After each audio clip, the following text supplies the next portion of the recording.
唔搽防曬會生玫瑰痤瘡？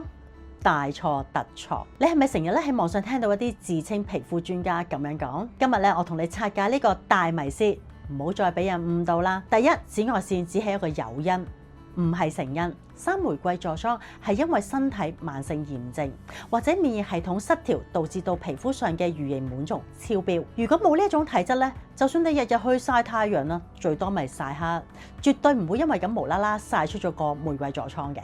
第二，唔搽防曬就永遠都唔會好。錯，防曬係冇任何治療嘅功效，佢只係能夠幫我哋減低對外嘅刺激。其實咧，戴帽啊、擔遮啊去擋熱咧，一樣咧可以咧令到皮膚爭取時間自我修復。想真正告別玫瑰痤瘡，唔係淨係瘋狂咁搽防曬，最重要咧係修正翻發炎帶嚟嘅混亂嘅細胞信號，皮膚先至會穩定嘅。如果你反覆發炎，仲亂咁搽防曬，分分鐘咧塞爆毛孔，搞到咧越搞越麻煩。與其咧自我麻木咁樣喺度摸下摸下，不如 inbox我，等我幫你由根源止紅退熱。